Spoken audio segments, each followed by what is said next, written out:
Hello, I'm Nora and welcome back to Novels with Nora.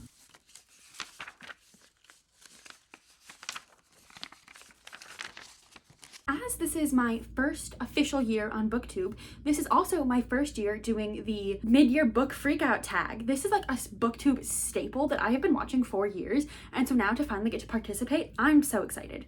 So in preparation, I watched a whole bunch of mid-year book freakout tags, and everyone does it a little bit differently because like everyone has slightly different questions. So in doing this, because like this tag has been around for so long that every video that I watch, no one can really point back to exactly who created this tag. So everyone just kind of puts their own spin on it, which I really love. So that being said, I made a list of questions compiled of the like typical questions that you normally see, taking out a few that I feel like I don't really have an answer for and that don't really apply to like me and my reading, and then also putting in a few things that one, I would love to hear other people's answers on if they decide to do it this way, and two, that I just want to talk about, so I think it'd be fun to put them in. So without further ado, let's just get into the mid-year book freakout tag. The first question is best book you've read so far in 2025, and as I'm sure you can guess, I don't have just one answer for this, I have four. So starting with something that I feel like you should be expecting to see if you've been around for any length of time here, and that is The Stardust Thief by Chelsea Abdullah. When I tell you this is like my perfect fantasy, it has everything I could ever want in a fantasy novel, all packed in here. Granted, it is like kind of a thick book, and it's a trilogy. The second book, The Ashfire King, came out this year, and oh my god, this so far, duology, it's going to be a trilogy, but these first two books are just so amazing. And I had picked this up like quite a few years ago when Barnes & Noble was having a sale, and I was like, oh, that looks good, like I'll just add that to the pile of things I'm already getting.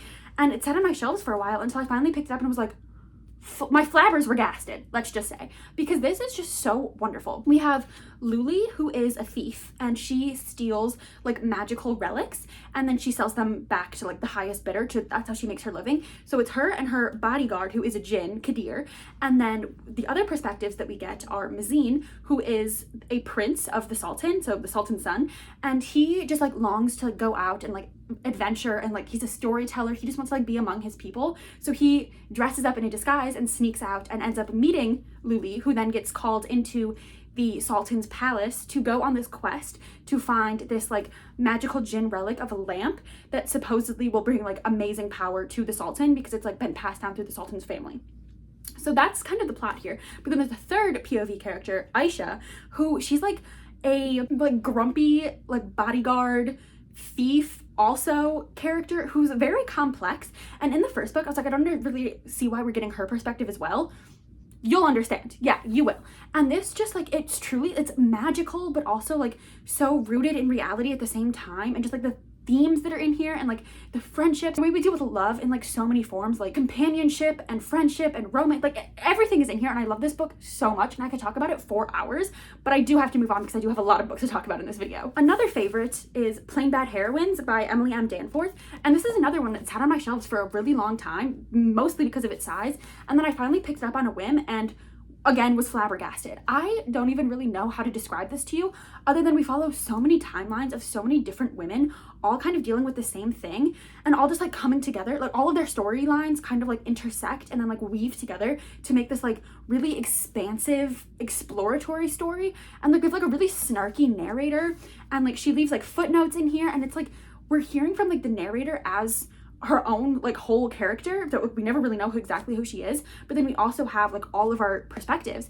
And this was just such a fun book and like nothing I'd ever read before, and I really loved this. My next book for this question, and I could have put so many more but I narrowed it down to these four, is Brighter Than Scale, Swifter Than Flame by Nian Yang. And this is a novella, so the fact that it made it into these top four is crazy, but this just really stuck with me. I got an arc of this and then I immediately pre-ordered it before I was even finished with it because I loved it that much.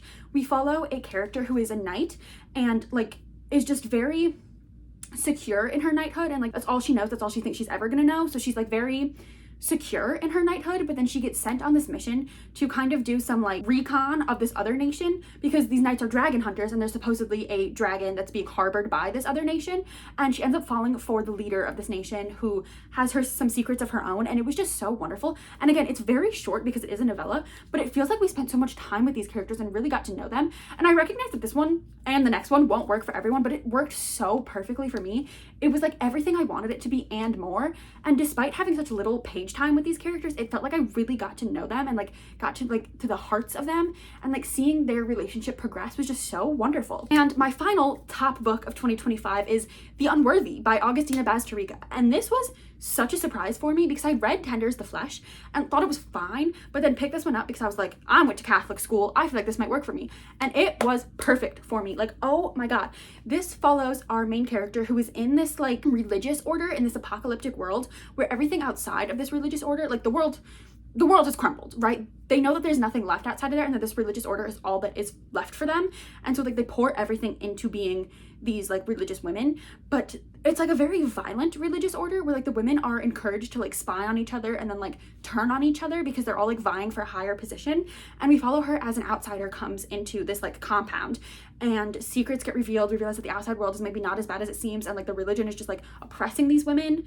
So I really love this. I again recognize this will not work for everyone, and it has not worked for a lot of people, but I loved it. Even reading it, I was like, I'm loving this so much. And like I was confused because I had read Tender's the Flesh, thought it was fine, and then I read some reviews on this before I decided to pick it up, and I was like, people aren't really enjoying it. Like people, like it's either like they love it, they don't like it, or they hate it, which is how a lot of books work. But I was firmly believing in my head that I was going to be in the camp of it's just okay, and then I absolutely fell in love with it. So maybe give it a try. Question number 2 is best sequel you've read so far in 2025. And I will admit I have not read that many sequels because I'm not really in the middle of a lot of a series, and the ones that I have not gotten around to actually picking them up. But to no surprise, The Ashfire King by Chelsea Abdullah. This came out earlier this year, and I was so lucky to get an arc of it, and then immediately had to pre-order it. Got my copy signed and personalized by the author, which is really special.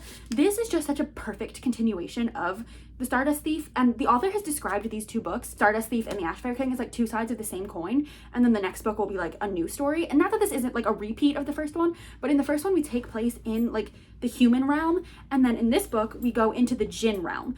And so we're just kind of like relearning a world because we know the human world and we know our characters, but when we go into the Jinn realm, we learn so many more characters and so much more about this world, and just so much depth is added. And this is again a pretty big book, but it also sets up the finale in this trilogy to be insane.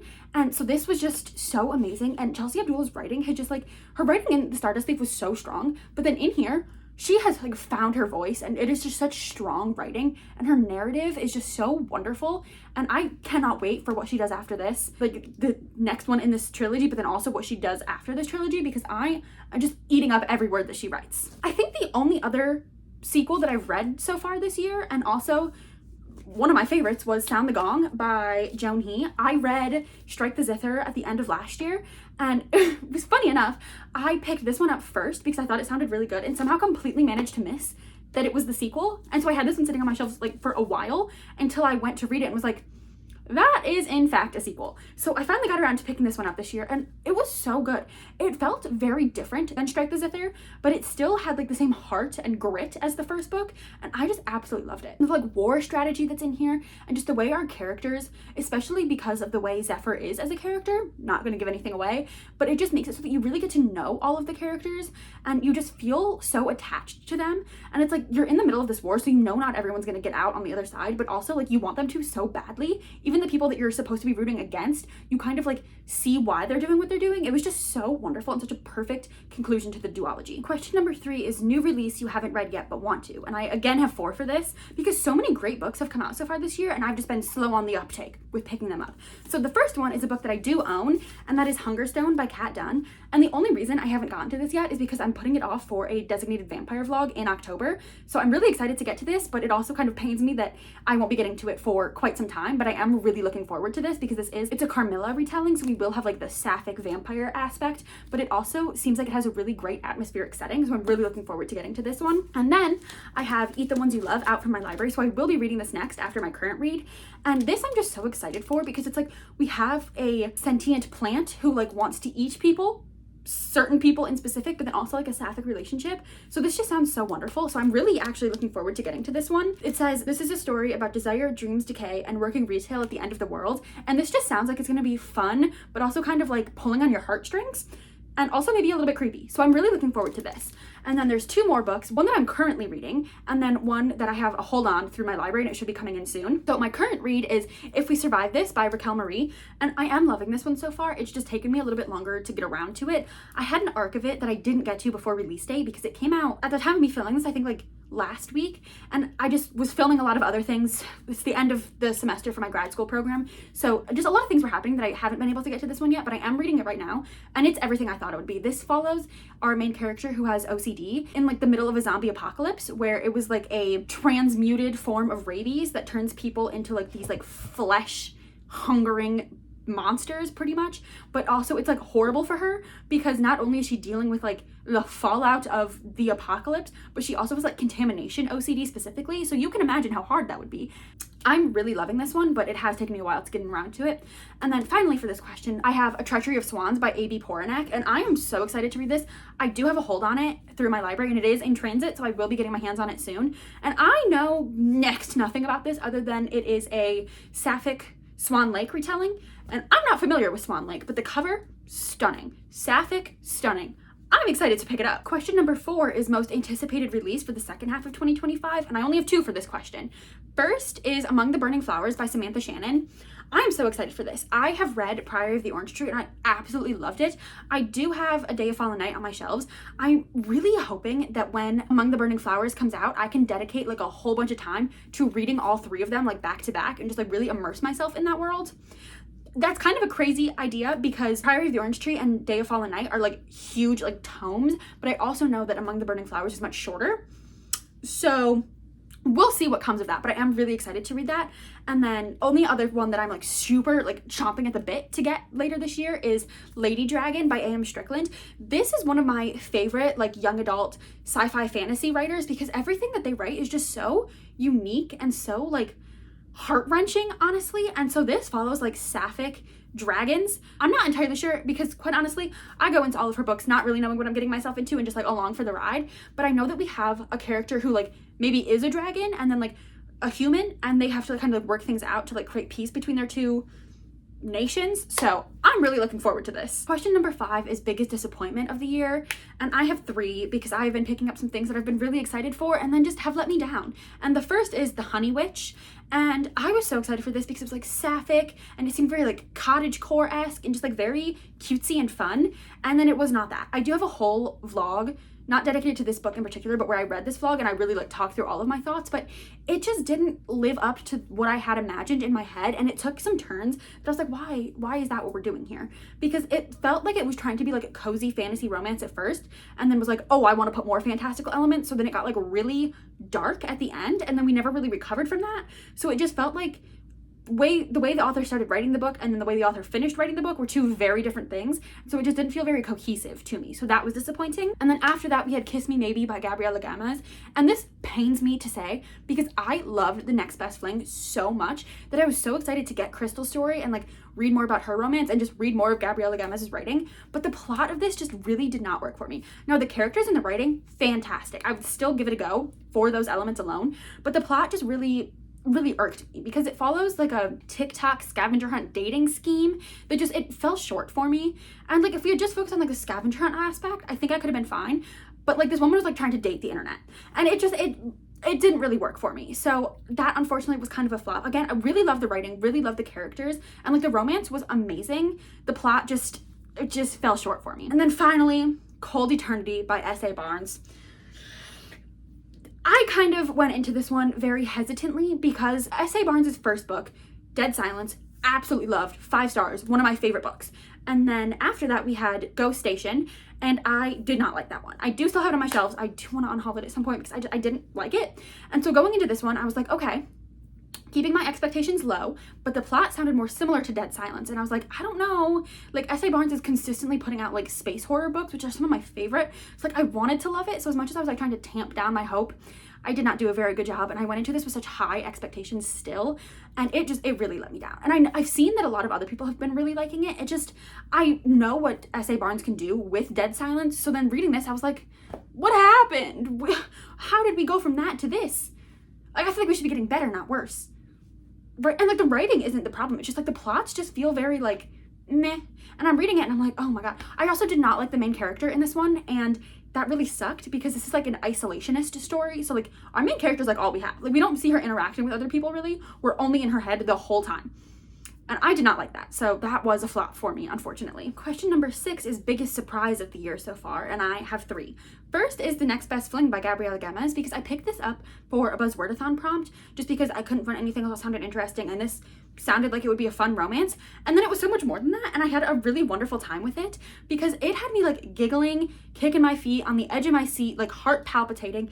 There was just so much like all packed into this like seemingly docile little romance, but there was so much happening here because there was just so much drama in it, but also like so much heart and emotion. So it just really caught me off guard, especially because I don't typically love romances. Like I enjoy them and they're kind of like fun little reads for me, but this really like blew me away. I was very pleasantly surprised. Switching tones completely, Small Favors by Erin A. Craig. This is the second book that I read from Erin A. Craig, and the first one I read was House of Salt and Sorrows, and I really liked it, but then this one just kind of sat on my shelves for a while. I bought it because I liked House of Salt and Sorrow so much. I was like, oh, I'll read more from her. And it just kind of sat on my shelves for a while. And then when I finally picked it up, it led to me annotating it because I was having such a wonderful time. And this one really solidified to me that Erin A. Craig is like one of my favorite authors. I love her writing. And I just really loved this so much. It had so much going for it. And like I expected to enjoy it, but it ended up like blowing me away. And I loved so much of what happened in here. And it just like really had me like fully entranced. Erin A. Craig's writing is like very atmospheric and really sucks you in. And this did that so perfectly. And I really liked our character. And like, I didn't find the romance like cheesy or anything, which I usually do in like straight YA romance things. But I really ate this up and had such a wonderful time. And it's like, I expected to enjoy it, but then I ended up absolutely loving it, and that was such a fun surprise. Finally, we have The Starving Saints by Caitlin Starling. This one I just finished, and I do actually, the last Buzzwordathon video that I just posted for June, I share all of my thoughts in here, but this I went into kind of knowing what it was about, but also knowing that a lot of people are like, this is like a freaky book and like feels like a fever dream, and I do have to agree, but it worked for me so well. And like I still think about this book. I finished it last week and I'm still thinking about it, and these characters just like really stuck with me, and I really loved it.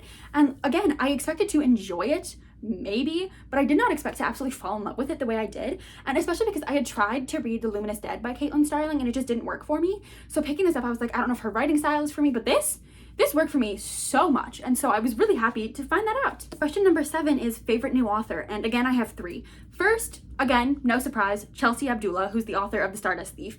And The Stardust Thief and The Ashfire King are her only 2 books currently, but her writing is just so strong already. And I've said this before on my channel, but I feel like sometimes it takes an author like 1 or 2 books to really like find their voice and like get their footing and like what they're writing. But her books are so wonderful. So I just like absolutely fell in love. Like Stardust Thief is like my second favorite book of all time. So clearly she had to make this list, and I'm really looking forward to seeing where she goes from that series and to see if she goes outside of fantasy, if her writing still works for me, but absolutely loved. And second, like I just mentioned, Erin A. Craig. Her writing is just so wonderful. I've read 3 books from her now, and I absolutely love it. When you choose that someone's like your favorite author, how many books have you typically read from them in order to then say, yes, this is a favorite author? Because like Chelsea Abdullah, I've only read 2 books, but I absolutely fell in love with them. And then Erin A. Craig, I read 3, and I don't think any of them were a 5-star, but all of them were like really wonderful experiences. I would love to hear how you decide what's a favorite author for you, but Erin A. Craig's writing is just so wonderful, and so I will be picking up everything that she writes because I love her writing. Even if the plot's not really for me, the writing is really just going to suck me in. And then finally, Monica Kim, who is the author of The Eyes Are the Best Part, which again, why I ask how you decide who's a favorite author, because I've only read 1 book from her, but again, I absolutely loved it. And this is an instance where I feel like it's going to take her like a book or 2 to really like get her footing, because I don't think the writing felt a little clunky, but there were just some things that I feel like could have been better, and I can tell that she's going to get better. So I'm really looking forward to seeing where she goes from here and if she continues in the horror genre, because I loved The Eyes Are the Best Part. I had a really wonderful time with that, and I just can't wait to see her writing strengthen. Question 8 is, have you found any new favorite characters so far this year? And thankfully I have 2. First, actually I have 3 because there's 2 in here. Luli and then Aisha from The Stardust Thief. They are such wonderful characters, and like I mentioned, Aisha's perspective feels a little out of place at first. Even I really loved reading it, but I was kind of like, I feel like this needs to factor in more than it is, and then it did. And I love her as a character, especially like what happens to her and like the abilities that she gains. So wonderful. And Luli as a character is just so wonderful because it's like she starts the book being like very like cocky and like very sure of herself, and then as she kind of like goes through all this, she realizes that she's not nearly as strong as she thought she was. but also that's okay, and she just needs to like put in the effort. And so seeing her like grow has just been so wonderful, both her and Aisha, just like the growth that they have in just 2 books. Granted, these books are big, but like seeing them grow and like deepen all of their relationships has just been so wonderful, and I cannot wait to get back to reading them and their perspectives. Also is Hanale from Dragonfruit, because I loved her so much.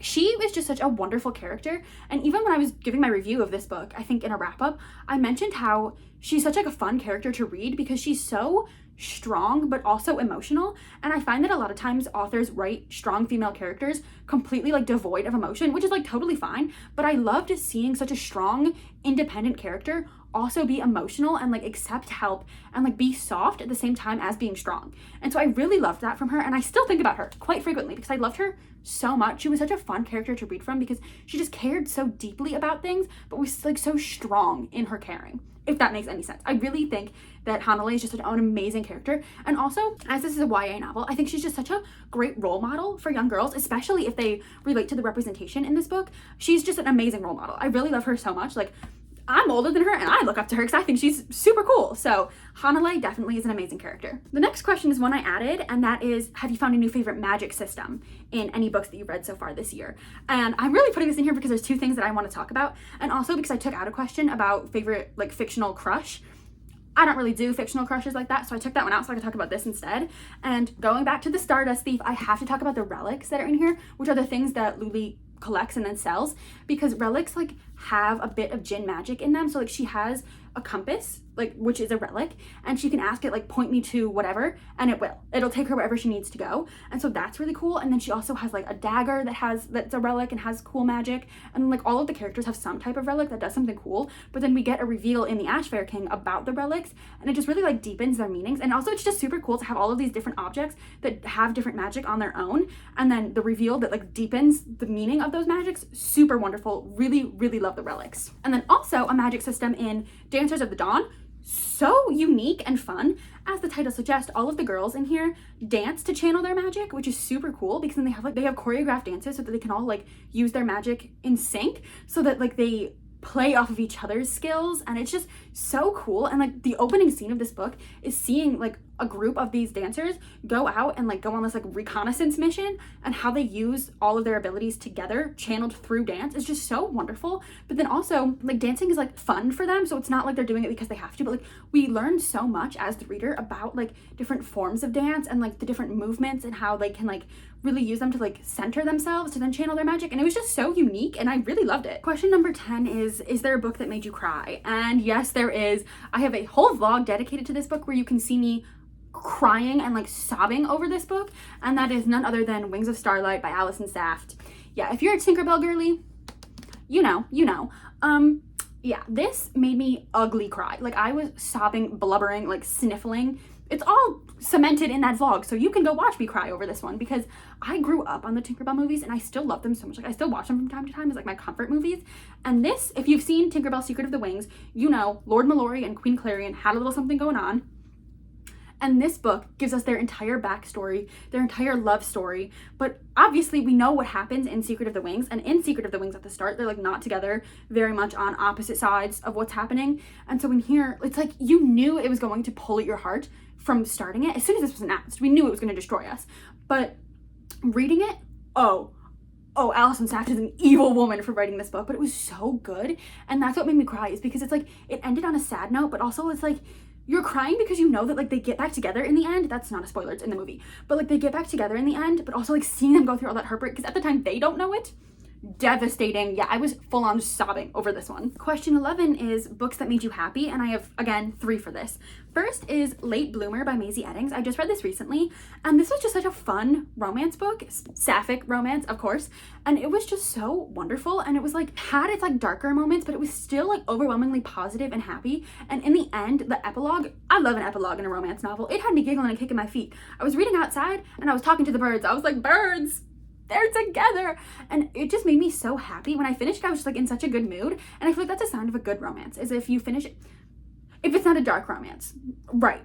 But like when you finish it and you're just like in a good mood and you feel like your spirits are uplifted, and that did this, and I really enjoyed it. And I think that was especially true because I read it as we were turning from spring into summer. So it wasn't like super hot yet, but there was like a nice breeze, and I read it outside, and this takes place on a flower farm. So I feel like my whole reading experience of this just brought me so much joy because now it's like 90 degrees every day and I can't read outside.